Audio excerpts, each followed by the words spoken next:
여호수아 14장 6절부터 12절 말씀까지 우리 한 절씩 교독하겠습니다.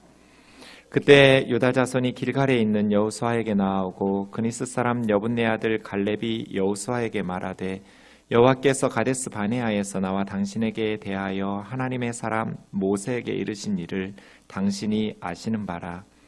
내 나이 40세에 여호와의 종 모세가 가데스 바네아에서 나를 보내어 이 땅을 정탐하게 하였으므로 내가 성실한 마음으로 그들에게 보고하였고 나와 함께 올라갔던 내 형제들은 백성의 간담을 높게 하였으나 나는 내 하나님 여호와께 충성하였으므로 그날에 모세가 맹세하여 이르되 내가 내 하나님 여호와께 충성하였은즉 내 발로 밟는 땅은 영원히 너와 내 자손의 기업이 되리라 하였나이다.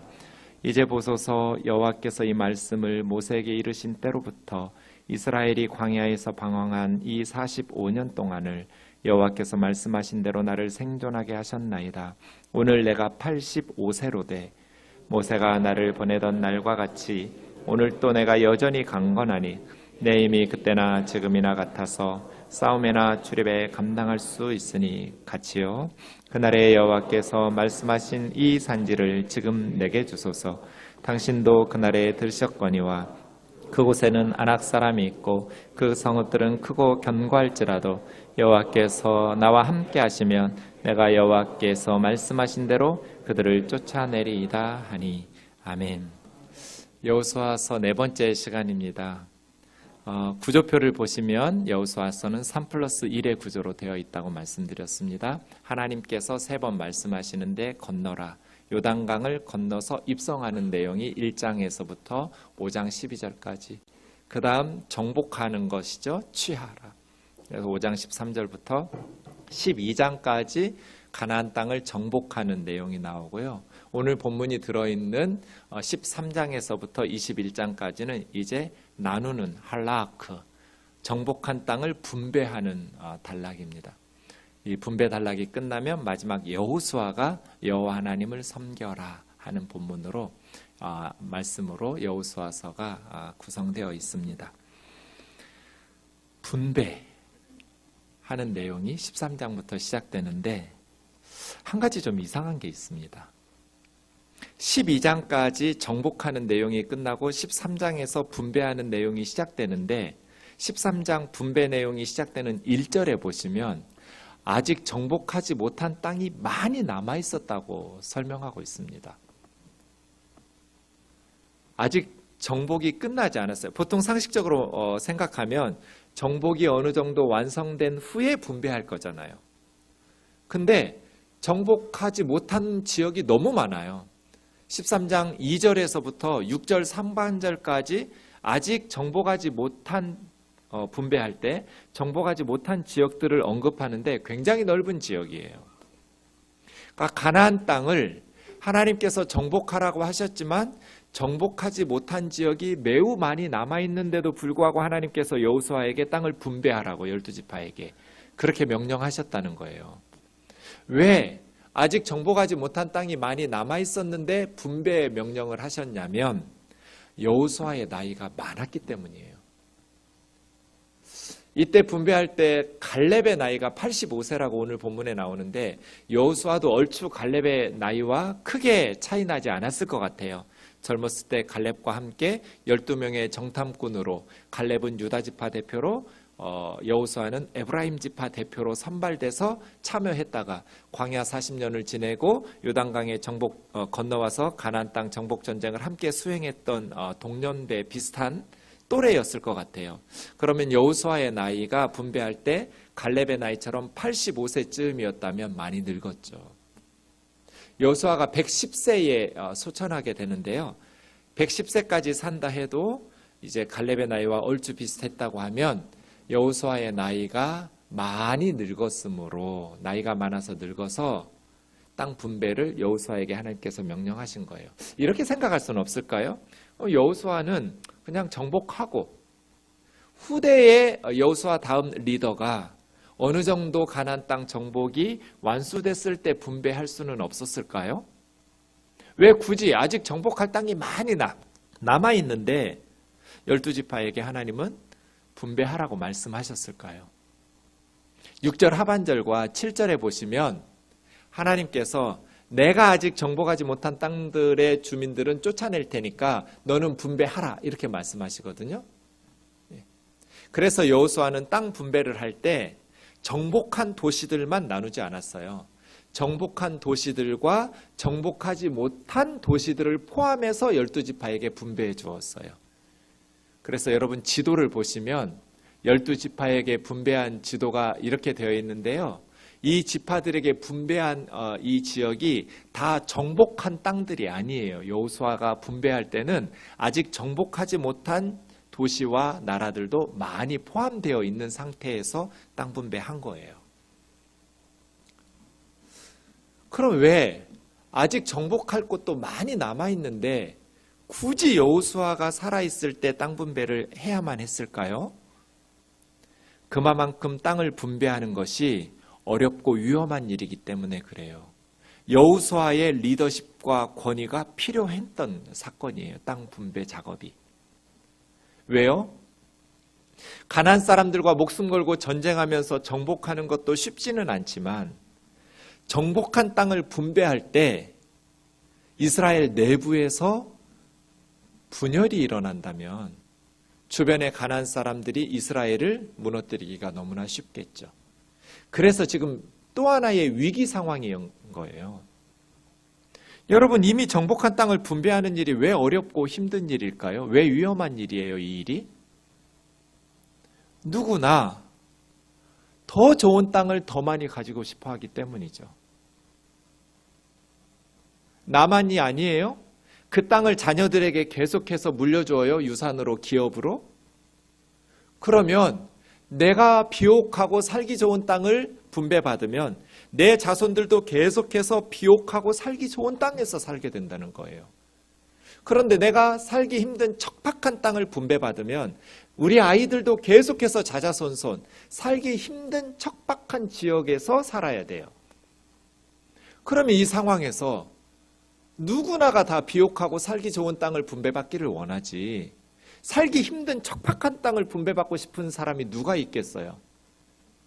그래서 가나안 땅을 정복하는 것은 어찌 보면 외부의 적이니까 이스라엘 12지파는 똘똘 뭉쳐서 싸울 수 있지만 정복한 땅을 분배하는 과정에서는 이제 내부의 갈등과 분열이라는 적이 발생해서 오히려 이스라엘에게 더 큰 위기가 초래할 수 있죠. 사람이 좀 그렇잖아요. 다른 사람은 같은 이스라엘 민족이라 해도 그냥 똑같이 전쟁에서 빼앗은 땅을 좋은 땅, 비옥한 땅에서 사는데 나는 살기가 너무 농사지어도 소출도 나오지 않는 너무나 힘든 지역을 분배받아서 살 때 그냥 다른 가나안 족속이 쳐들어오면 어차피 나는 뭐 거지처럼 살고 있는데 저 사람 배 아프잖아요.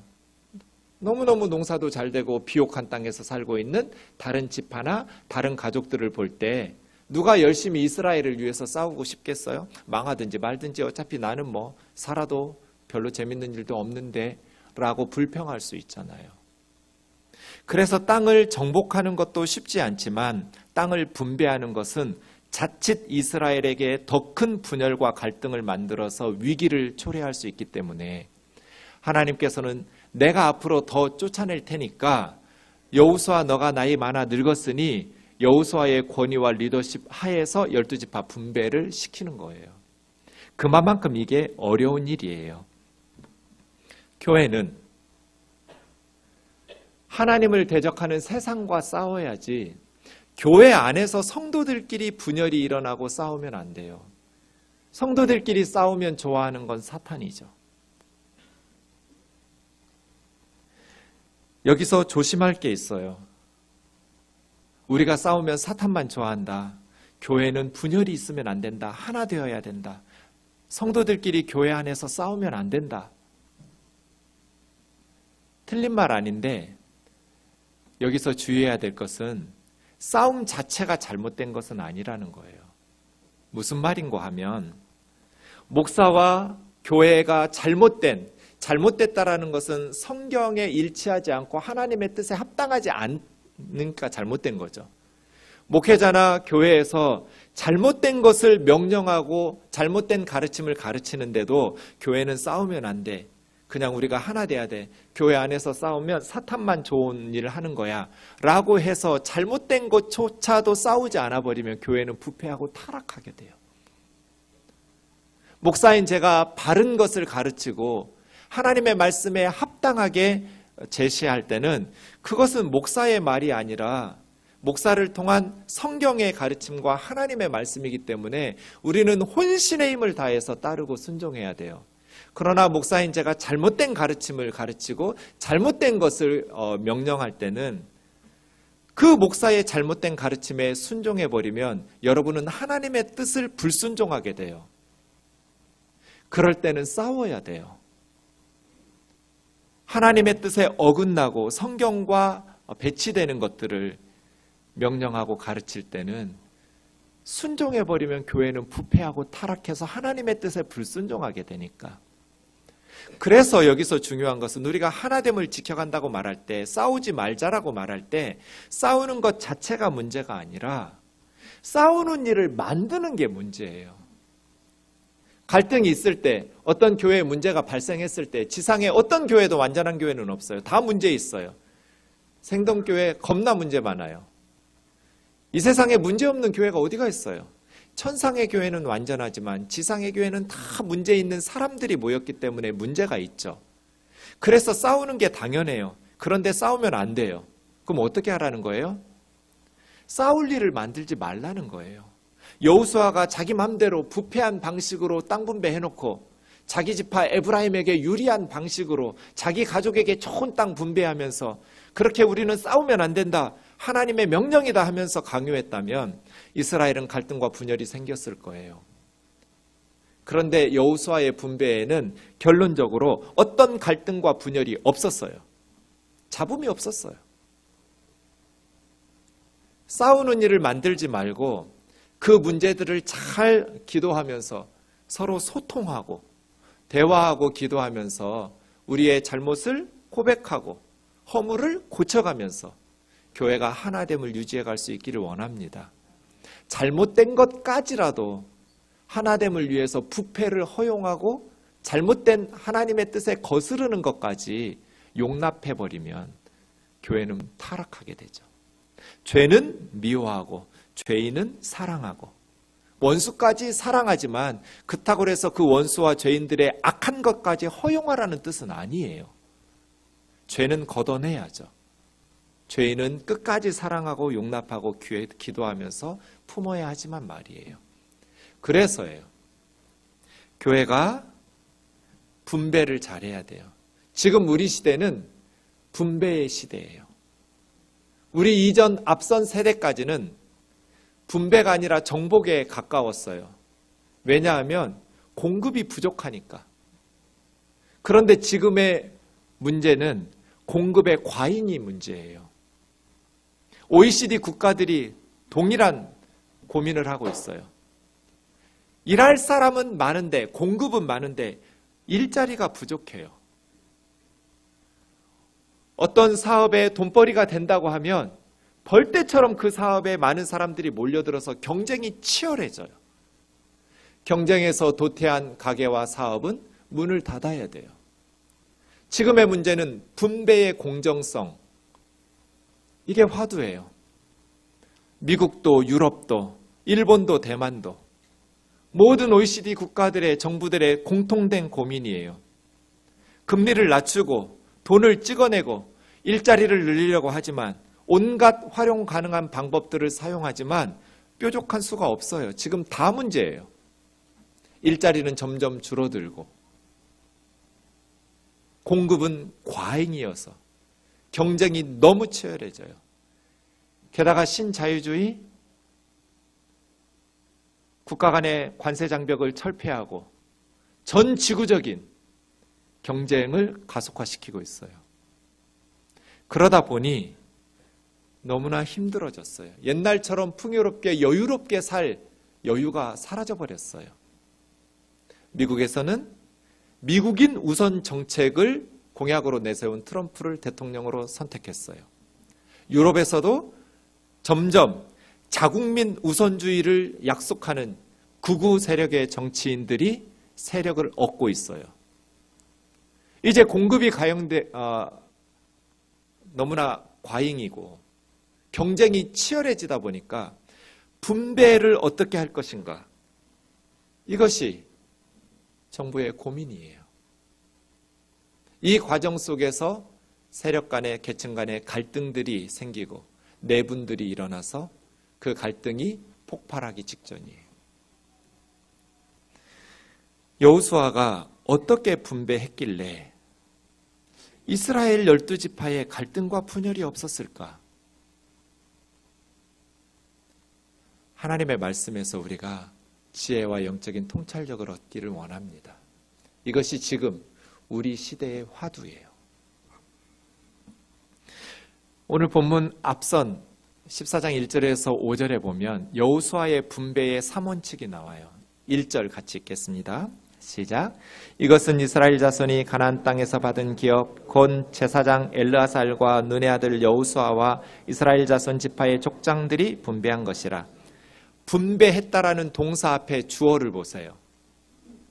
분배했는데 주어가 뭐예요? 여호수아가 아니에요. 단수가 아니에요. 복수예요. 여호수아보다 먼저 언급하는 사람은 대제사장 아론의 아들 엘르아살이에요. 영적인 리더 엘르아살과, 이건 하나님 앞에서 분배하라는 뜻이에요. 그리고 정치적인 지도자인 눈의 아들 여호수아와, 그리고요 이스라엘 자손 지파의 족장들. 자, 질문이요. 1부 예배에서는 3명이 정답을 맞췄어요. 2부 예배의 성경 실력을 보겠어요. 이 족장들은 몇 명일까요? 몇 명이 모여서 제비뽑기 하면서 분배했을까요? 12명 손 들어보세요.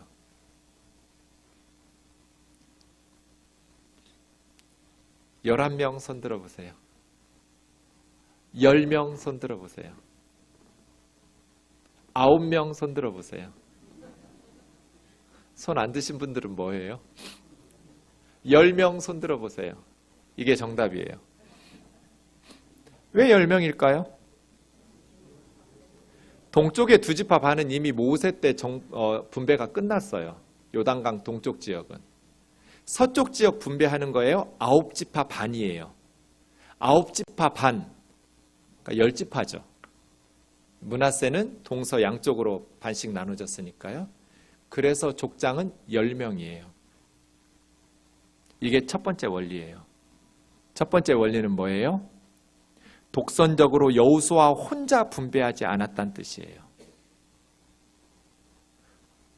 모든 지파 사람들과 함께 여호수아가 내가 하나님의 기도 응답 받은 대로야 너희 지파에는 여기가 좋겠고 너희 지파는 이 땅이 좋겠어, 이렇게 분배하지 않았어요. 여호수아가 대제사장 엘르아살과 12지파 중에서 분배받지 못한 10지파의 족장들을 다 불러 모으고 분배를 시작했어요. 왜 분배에 있어서 갈등이 생겨요? 리더가 자기와 자기 말 잘 듣는 측근 몇 사람과 함께 밀실에서 결정해서 공동체에게 강요하기 때문이에요.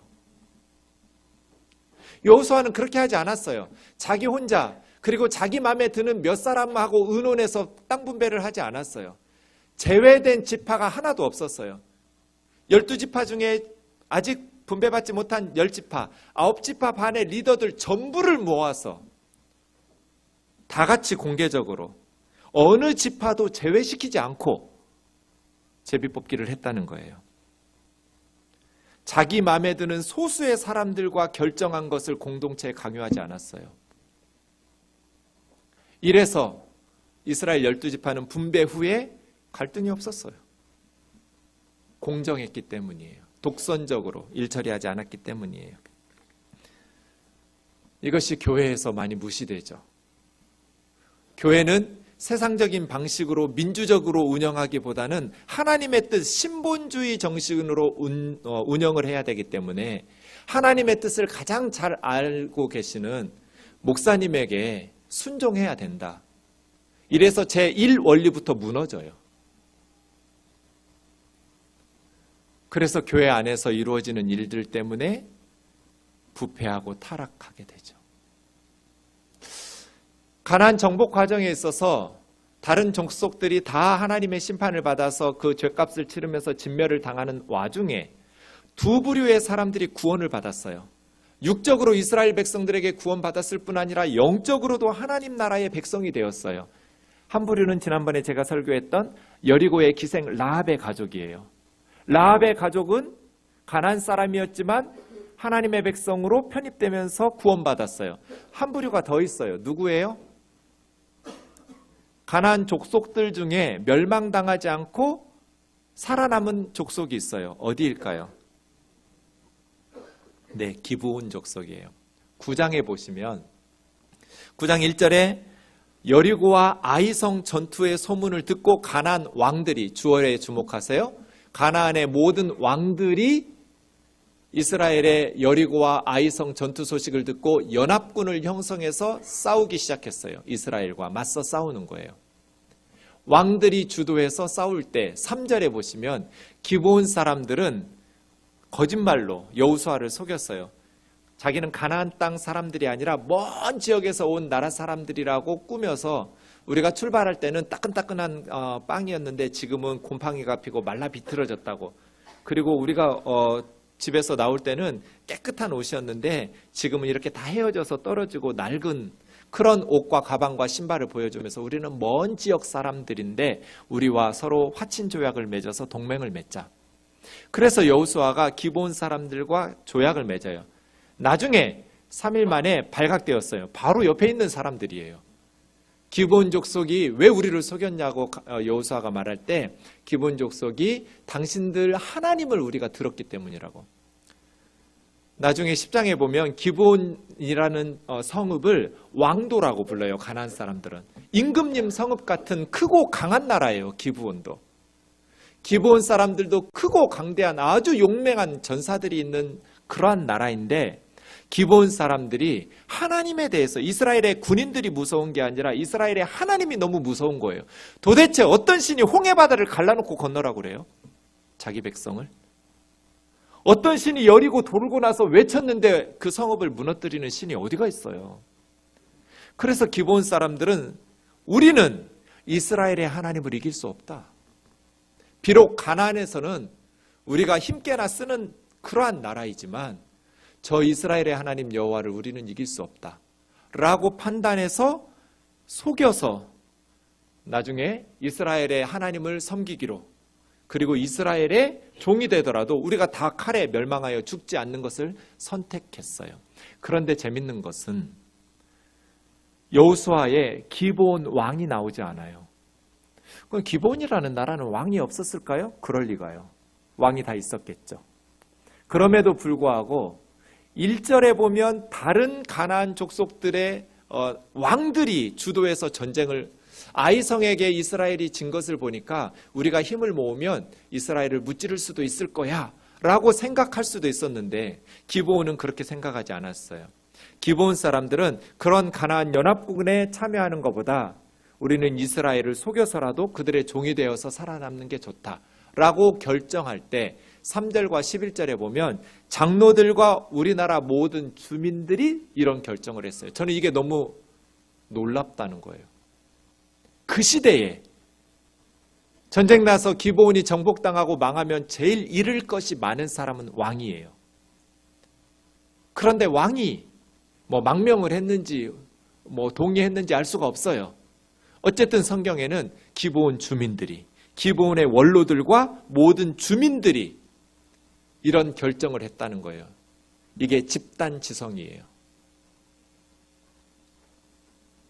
왕이 아니라, 다른 나라들은 다 왕이 주도해서 전쟁하다가 망하고 죽는데 기브온 사람들은 주민들이 나서서 생명의 길을 선택했어요. 우리 생동교회의 교우들에게 이런 힘이 있냔 말이에요. 리더가 잘못된 길을 갈 때 교우들이 나서서 생명의 길을 갈 수 있는 힘이 있냐? 이런 공동체적 지성과 신앙이 힘이 있는가?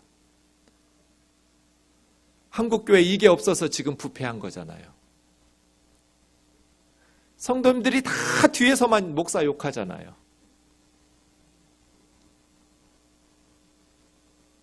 교회가 잘못된 길을 갈 때 기부온 사람들처럼 그 죽음의 길을 거부하고 생명의 길을 선택할 수 있는 공동체적 힘이 있냐, 성숙한 시민의식이 있냔 말이에요. 신본주의는 하나님의 뜻대로 순종하면서 살자는 것이지 공동체 일원들의 의견을 무시하고 독재를 하라는 게 아니에요. 여호수아는 분배라는 이 중요한 순간에 모든 지파 사람들을 불러 모으고 한 지파도 소외시키지를 않고 투명하고 공정하게 일을 처리해요. 그러니 갈등이 있을 수가 없어요. 하나님께서 일하시는 방식을 우리가 배워야 돼요. 창세기 2장 18절에 보면 남자 혼자, 아담 혼자 독처하는 것이 좋지 않다. 이건 하나님의 판단이시고요. 그래서 돕는 배필, 어울리는 짝을 만들어야겠다. 이것은 하나님의 대책이에요. 하나님의 판단과 하나님의 대책은 퍼펙트하죠. 완벽한 판단이에요. 그런데 하나님께서 19절에서 아담에게 하와를 만들어주시면서 강요하지 않으셨어요. 너 혼자 있는 게 안 좋으니까 같이 살아? 이러지 않으셨어요. 19절에 뭐 해요? 아담에게 이름을 지으라고 동물들, 새들 아담 앞으로 인도하셨어요. 아담이 이름을 짓느라고 연구하고 분석하다 보니 하나 20절의 내용을 깨닫게 됐어요. 다른 동물들은 다 똑같은 동물들이 있는데 자기에게 어울리는 짝이 없는 거예요. 자기만 혼자인 거예요. 우리 한글 성경에 돕는 배필이 없으므로 저 주어는 아담이에요. 근데 번역을 좀 애매하게 했어요. 돕는 배필이 없으므로가 아니라 마차라는 말은 find예요. 찾다. 찾지 못함으로 이렇게 번역해야 돼요.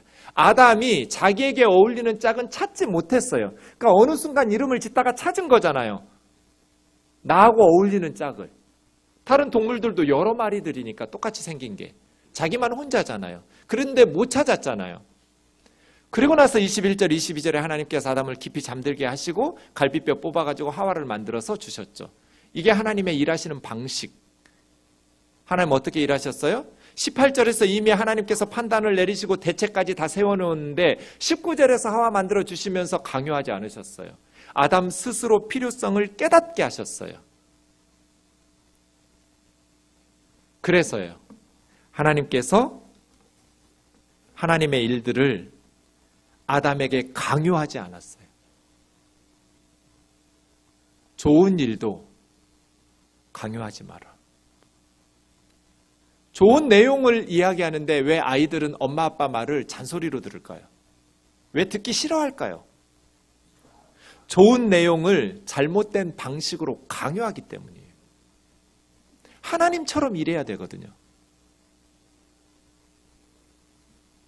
여호수아가 내가 하나님의 직통 계시를 받아가지고 기도 응답으로 딱 제시했다면 여호수아의 권위가 살아있을 때는 모르겠지만 사람이라는 것이 우리의 연약함과 죄성이 다 있잖아요. 이기심이 있잖아요.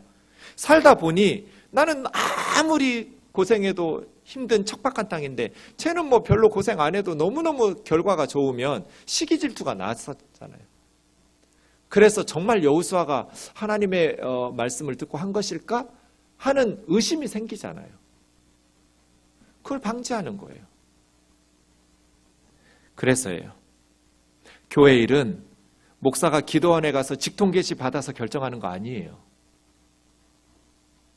교우들과 함께 의논하고 하나님으로부터 받은 응답이 있으면 그것을 함께 논의해서 당회에 논의하고 운영위원회에 논의하고 재직회에 논의하고 공동회에 열어서 교우들과 함께 하나님이 뜻하신 것들을 더불어 함께 이루어 가야죠.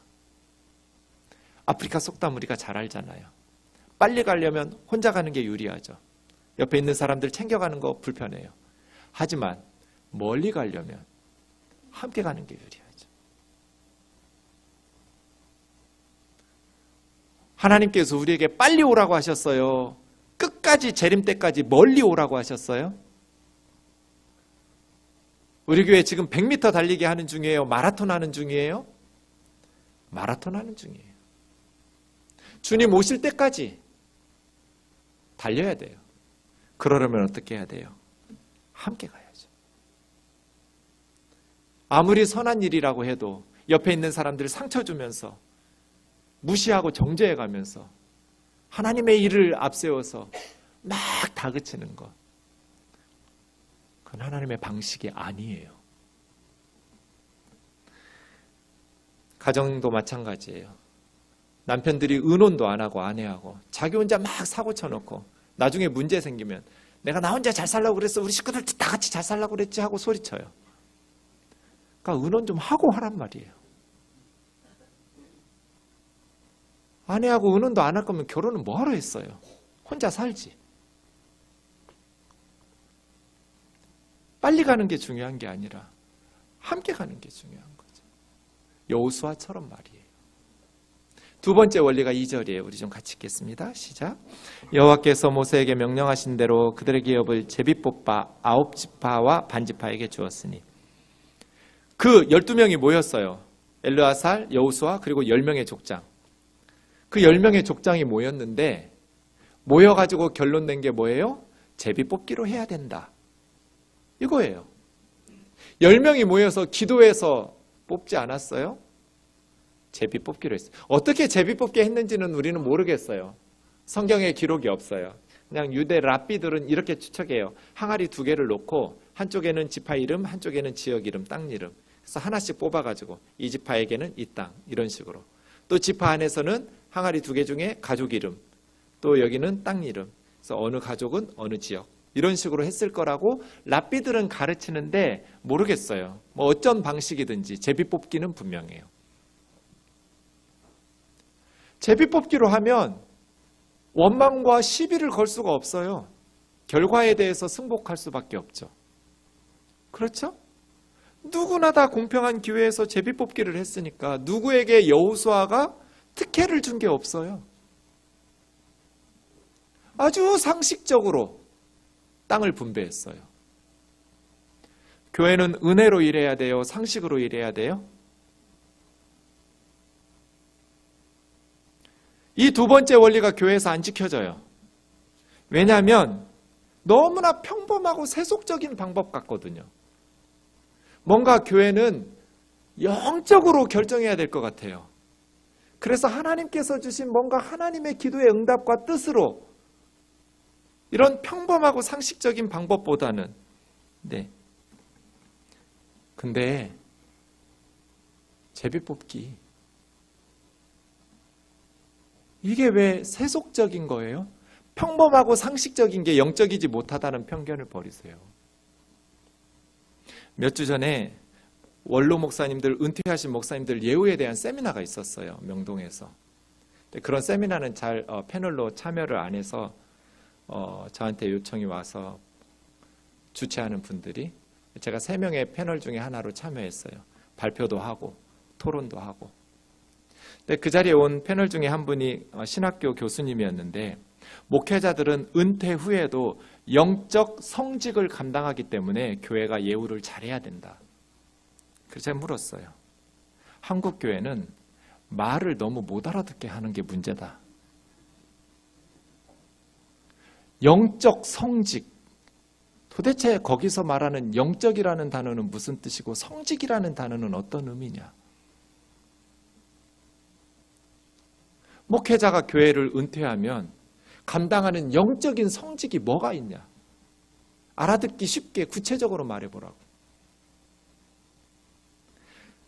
내가 알기로 성경에서 말씀하시는 영적이라는 단어의 뜻은 평범한 상식적인 세상적인 논리가 통하지 않는 하나님의 어떤 신비로운 방법이라는 의미보다는 하나님께서 기뻐하시는 걸 영적이라고 말한다. 육적이라는 것은 하나님께서 싫어하시는, 하나님이 슬퍼하시는 것을 육적이라고 말한다. 너희 몸을 하나님이 기뻐하시는 거룩한 산제사로 드리라. 이것이 너희가 드릴 영적인 예배니라. 성경에서 말씀하시는 영적이라는 것은 하나님이 기뻐하시는 걸 영적이라고 하고, 하나님께서 싫어하시는 것을 육신적이고 세상적이라고 하는 것 아니냐. 성직이라고 말할 때 거룩한 직분이라는 것은 이미 500년 전에 종교개혁 때 끝난 이야기다. 500년 전에 끝난 얘기를 왜 다시 끄집어내냐. 종교개혁자들이 이미 모든 성도들은 왕같은 제사장이라고 성경적인 원리를 들추어냈는데, 모든 성도들은 하나님의 부르심을 받은 성직자예요. 어떤 사람은 간호사로, 어떤 사람은 가정주부로, 어떤 사람은 선생님으로 하나님의 부르심을 받은 하나님의 성직을 수행하고 있어요. 목회자는 교회의 하나님의 부르심과 교회의 부름을 받아서 목회의 직분을 받은 성직자죠. 교회의 부름이 끝났어요. 은퇴하고 원로 목사가 됐으면 이제 교회의 직분이 끝난 거예요. 은퇴 후에 무슨 영적인 성직을 감당해서 교회에서 계속 돈 대줘야 돼요? 세상 회사처럼 회사 은퇴할 때 퇴직금 받고 물러나는 것처럼 목회자도 교회의 부르심이 끝났으면 교회에서 퇴직금 받고 우리 원로 목사님처럼 말이에요. 그리고 나서 하나님 부르실 때까지 하나님의 맡겨주신 사역을 열심히 감당하면 돼요. 무슨 목회자는 특별히 더 감당하는 영적인 성직이 있어서 늙어 죽을 때까지 생활비를 대면서 교회가 엄청난 부담을 짊어져야 되냔 말이에요. 이런 직업이 이 세상에 어디가 있어요? 공평하게 제비뽑기로 무슨 영적이라는 말, 거룩하다라는 말, 세상에서 잘 쓰지도 못하고 의미가 무슨 뜻인지 명확하지도 않은 말들, 용어들 쓰면서 그러니 교회가 문제가 갈등이 생기면 해결이 안 돼요. 제가 생각할 때 교회의 갈등은 상식적으로 문제를 해결하면 99.99% 해결돼요. 100%라고 말하고 싶은데 상식을 무시하고 성경을 아전인수격으로 끄집어들이고 자기 이로운 대로 성경을 해석하면서 영적으로 성경적으로 하면서 싸움이 끝나지가 않아요. 그러면서 너무나 이기적이고 자기중심적인, 그러니 안 믿는 세상 사람들이 볼 때 교회는 너무나 부패한 집단, 말이 안 통하는 비상식적인 집단, 이렇게 매도당하고 있잖아요. 특히 젊은이들이 교회를 외면하고 있어요. 이제 70%까지 올라왔어요. 주일학교가 없는 교회가 70%가 넘어섰어요.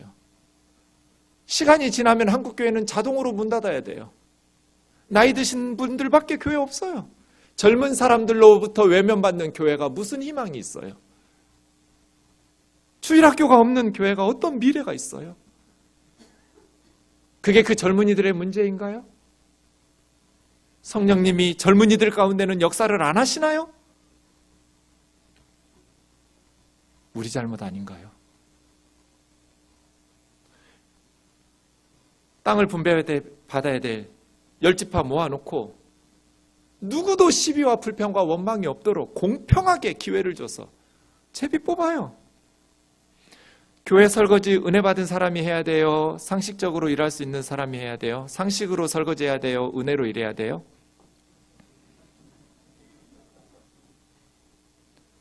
상식적으로 하면 돼요. 왜 은혜 받은 사람들만 맨날 설거지해요? 갓난아이들, 엄마들 제외, 나이 드신 권사님, 장로님들 제외, 일할 수 있는, 설거지할 수 있는 사람들이 다 같이 돌아가면서 하면 되잖아요. 공평하게. 여호수아가 분배할 때 뭔가 신비적인 방법을 사용해서 잡음이 없었던 게 아니에요. 지극히 상식적인 방법을 사용했기 때문에 잡음이 없었던 거예요. 마지막 세 번째 원리가 있습니다. 5절을 같이 읽겠습니다. 시작. 이스라엘 자손이 여호와께서 모세에게 명령하신 것과 같이 행하여 그 땅을 나누었더라. 하나님 말씀대로, 하나님께서 모세를 통해서 주신 명령대로 했어요. 민수기 34장에 보시면 제비뽑기라는 방식은 하나님께서 모세를 통해서 이미 말씀하신 거예요. 제비뽑기로 땅을 분배하라고. 그리고 34장, 민수기 34장 19절에서 28절까지 어느 지파 대표로 제비 뽑아야 될 10명까지 다 지명을 모세가 해놨어요. 아무개 지파에서는 누가, 아무개 지파에서는 누가. 여호수아는 모세를 통해서 하나님께서 말씀하신 그 말씀대로 10명의 족장의 대표들을 불러 모으고, 모세를 통해서 하나님께서 말씀하신 대로 제비 뽑게 하고 자기가 변경시키지 않았어요. 자기 마음에 드는 사람 바꿔치기 하지 않았어요. 밀실에서 결정하고 강요하지도 않았어요. 하나님께서 말씀하신 대로. 그래서 이스라엘에 분열이 없었어요. 목사한테 잘하는 사람 말고요. 하나님께서 말씀하신 대로. 그 하나님의 말씀에 뭐가 있어요? 3절 4절 보시면 레위 지파가 동쪽에 두 지파 반은 땅 분배 받았으니까 레위 지파에게는 기업을 땅을 주지 않았어요. 레위 사람들에게는 그냥 살 수 있는 그 지역만 주고 밭이나 포도원이나 감남원이나 농사지을 땅 기업으로 자식에게 물려줄 유산을 주지 않았어요. 왜냐? 13장에 나오면 14절과 33절에 레위 지파에게는 이스라엘 족속들이 드리는 파이어 오퍼링, 번제물이 화제물이 그들의 기업이다. 번제가 아니라 화제예요. 불태워서 바치는 제물. 번제, 소제, 화목제, 속죄제, 속건제 다 화제예요. 그 중에서 앞 두 다리 그리고 배 부분 양쪽 두 볼, 이게 이제 제사장 몫으로 레위인들에게 화제물들 중에서 돌려주는 거예요. 그리고 처음 깎은 양털, 첫 열매, 이게 제사장 몫이고요. 11조 이렇게 해요. 33절에는 화제물이라는 말도 없어요. 하나님이 너희의 기업이다. 여러분이 레위 지파라고 생각해 보세요. 다른 기업들, 다른 가족들은 다 땅 분배를 받았어요. 그리고 너무너무 행복해해요. 자기 기업에 땅이 생겼어요. 그런데 여러분에게는 땅을 안 주고 하나님께서 내가 너희 기업이야 이렇게 말씀하시면 기분 좋을까요? 서운할까요? 옆에 있는 다른 사람들은 다 땅을 줘요. 그런데 우리한테는 너희는 내가 너희 유산이야. 그러면 기쁠까요? 행복했을까요? 아니면 서운하고 좀 억울했을까요?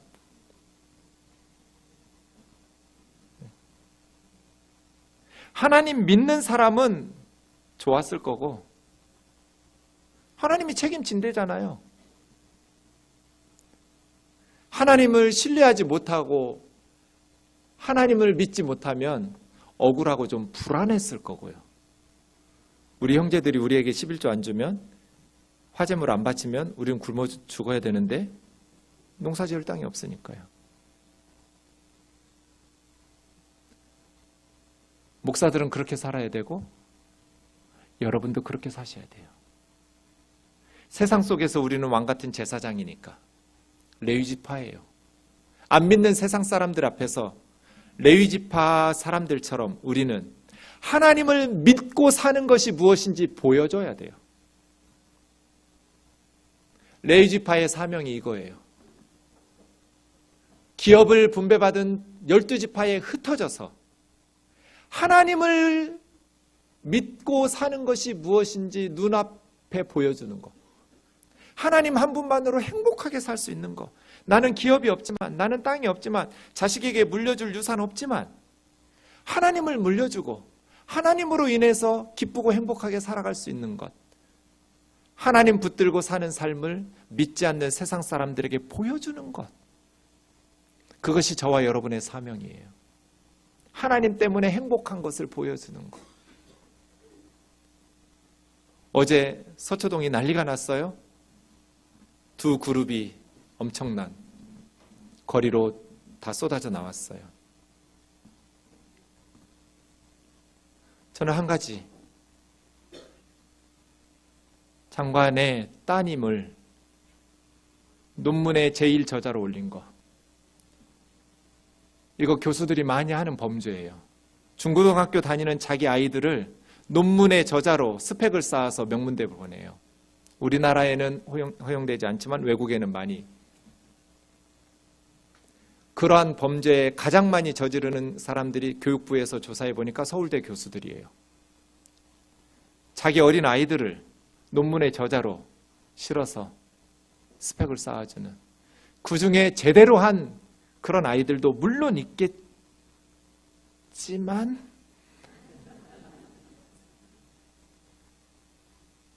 조사해 보니 문제가 심각했어요. 자, 그게 부모 마음이에요. 내 자식에게 좋은 것을 주고 싶은 마음. 그런데 그것이 정말 우리 아이 인생에 도움이 될까요?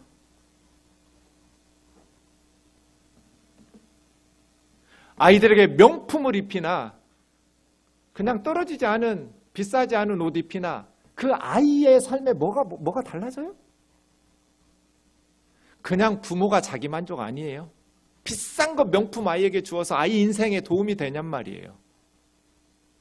많은 유산을 아이에게 물려줘요.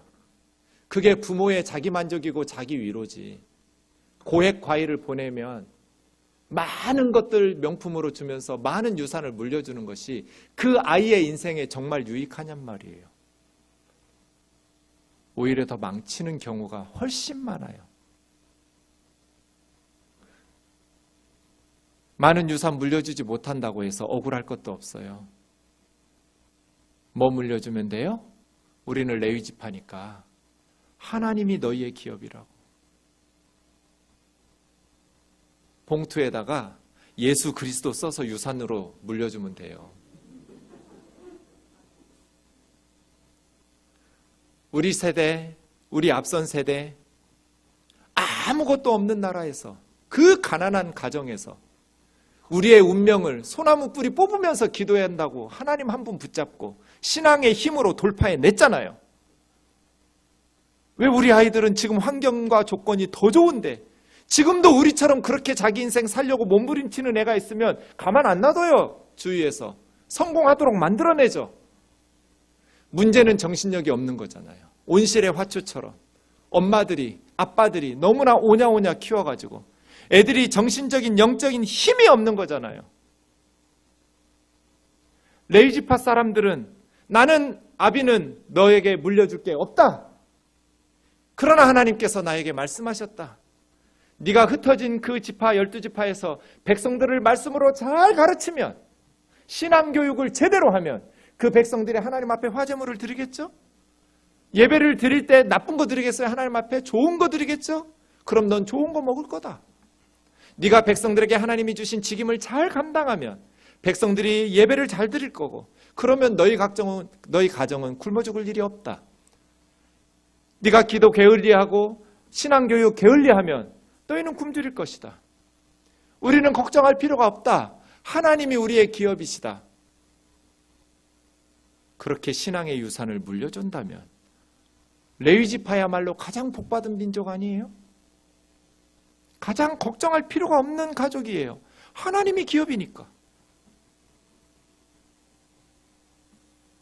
그 사명이 저와 여러분에게 있잖아요. 마지막 오늘 6절부터 본문을 읽었던 갈렙.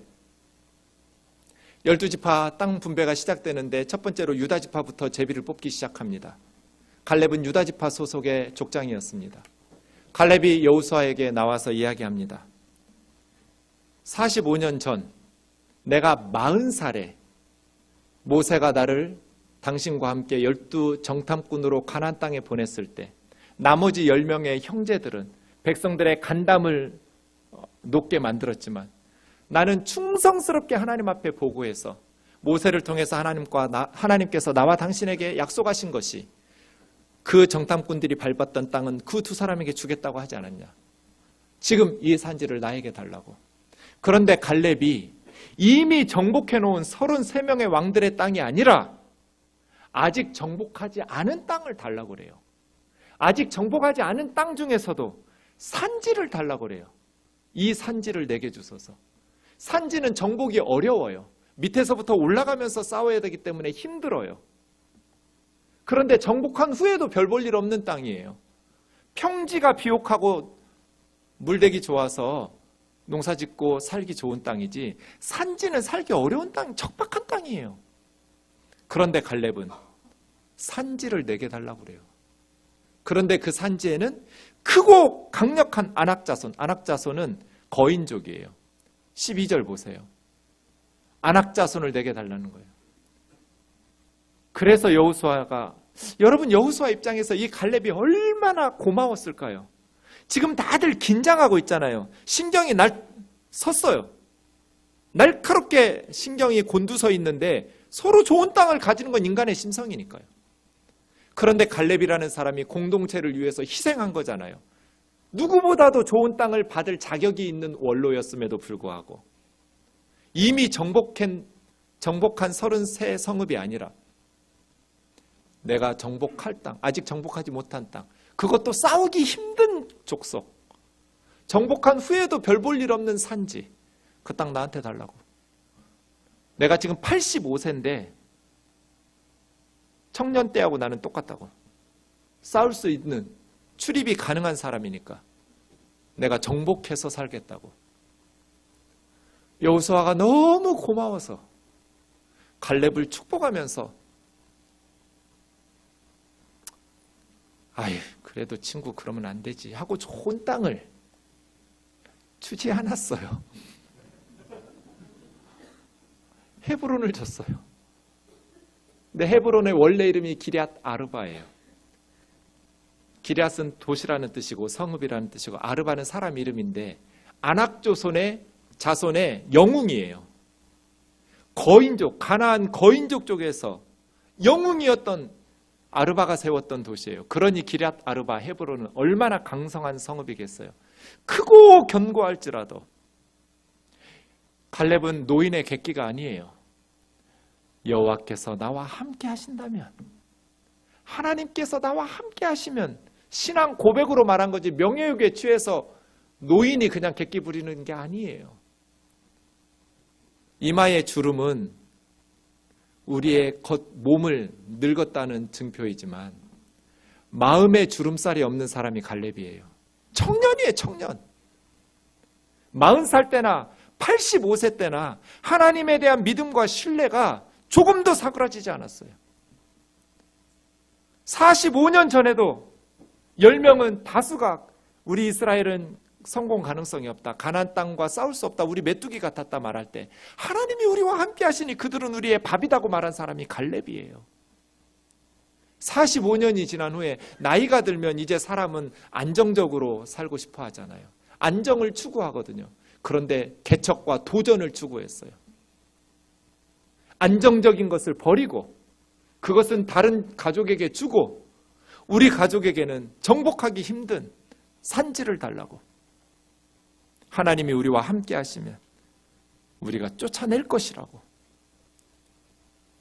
여러분의 나이는 나라에서 정해준 그런 신분증에 있는 나이는 각각 다르지만 저와 여러분의 마음속에 있는 나이, 하나님 앞에서의 열정과 삶에 대한 개척정신과 도전정신은 항상 갈렙과 같은 청년정신이기를 주의 이름으로 축원합니다. 남들이 다 이루어놓은 곳에서, 아버지가 다 이루어놓은 곳에서 목사 세습하려고 왜 해요? 그거 잘못된 분배의 공정성이 없다고 해서 세상에 손가락질을 받으니 교단에서 세습 방지법을 만들었잖아요, 목사들이. 그런데 그것을 왜 다시 뒤집어 엎어가지고 세습을 합리화하냔 말이에요. 이게 공정해요? 갈렙처럼 이 산지를 내게 달라고. 하나님이 함께 하시면 내가 쫓아내고 그 땅에서 살 거라고. 이 갈렙하고 비교되는 사람들이 있어요. 17장에 보시면 요셉 지파가 여호수아에게 나와요. 주어를 보세요. 요셉 자손이 여호수아에게. 이스라엘 공동체에 말한 게 아니에요. 개인에게 은밀하게 압력을 집어넣어요. 자기 지파거든요. 에브라임 지파. 요셉 지파는 에브라임과 므낫세 지파예요. 요셉 지파도 민수기 34장에 보면 에브라임 1명, 므낫세 1명, 2명으로 족장으로 제비뽑기에 참여했어요. 그런데 자기들은 더 큰 민족인데 요것만 주냐고 불평했어요. 내용도 잘못됐고 문제 제기하는 방식도 잘못됐어요. 그때 15절에 여호수아는 너희가 개척하라고 스스로 정복해라, 르바임 족속을, 브리스 족속의 땅을 빼앗으라는 거예요. 누구처럼? 갈렙처럼. 언제나 이 두 부류가 있어요. 이미 분배받은 땅이 부족하다고 불평하고, 그랬더니 요셉 지파는 16절에 보면 거기 철병가가 있어서 우리가 못 뺏는다고. 여호수아는 그거에 굴하지 않고 너희가 빼앗으라고. 갈렙 앞에서 누구도 말할 수가 없었어요.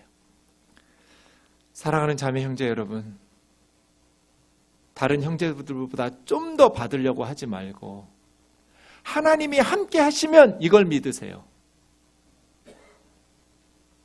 아버지 어머니가 일구어 놓은 거 좀 더 받으려고 형제지간에 원수 만들지 말고 하나님이 나와 함께 하시면 이 말씀을 믿으세요. 그러면 싸울 일이 없어요.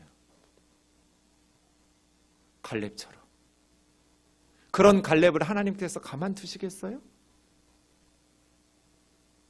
갈렙은 자기 딸 악사에게도 사위 온니엘과 함께 네게부 땅을 줘요.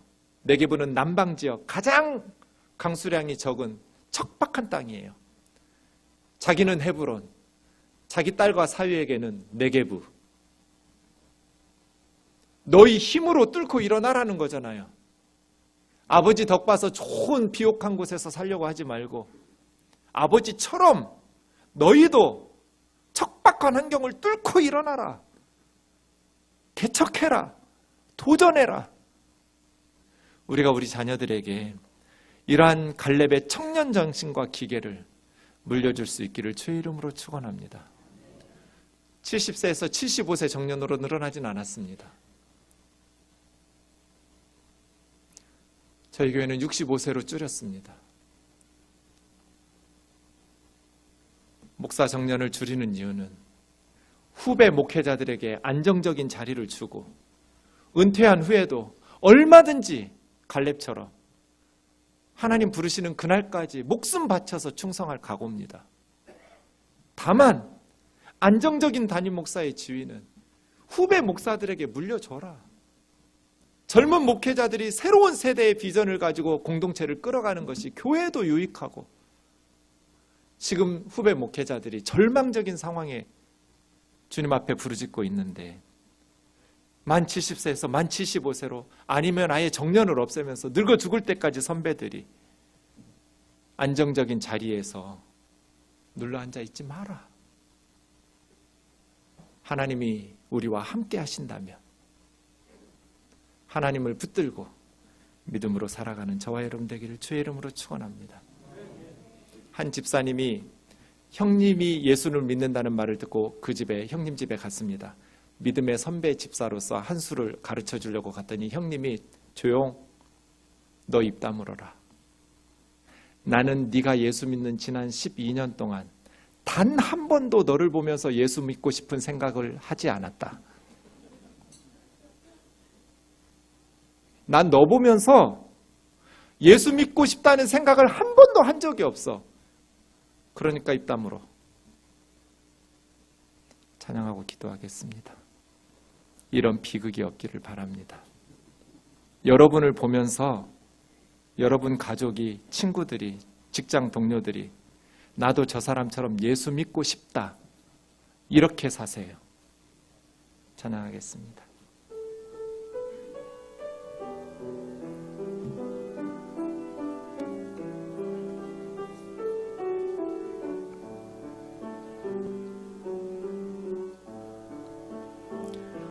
나를 부르시니가 하나님, 나를 부르시니가, 나를 부르시니가 하나님, 나를 보내시니도 하나님, 나의 나 된 것은 다 하나님 은혜라. 나의 달려갈 길, 나의 달려갈 길 다가도록, 나의 마지막 호흡 다하도록, 나로 그 십자가 품게 하시니, 나의 나 된 것은 다 하나님 은혜라. 한량없는 은혜,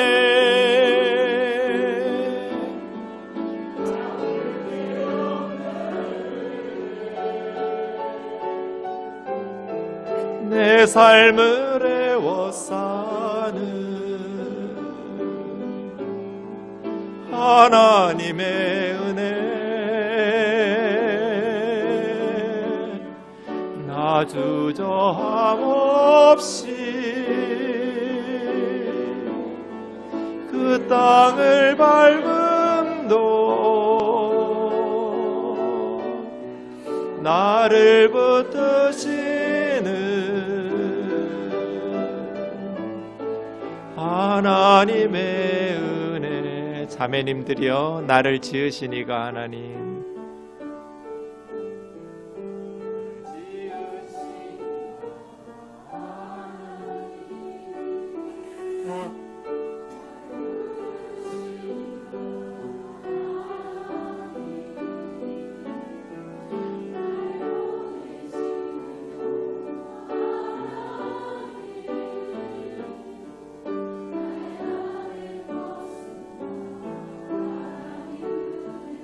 형제님들만요, 나의 달려갈 길 다가도록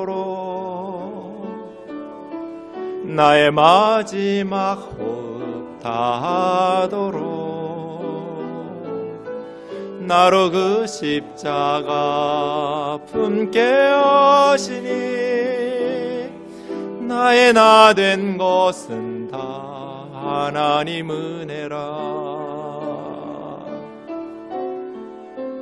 한량 없는 은혜, 갚을 길 없는 은혜, 내 삶을 애워싸는 하나님의 은혜, 나 주저함 없이 그 땅을 밟음도 나를 붙드시는 하나님의 은혜. 말씀 붙들고 같이 기도합시다. 너무 싸워요. 너무 싸워요.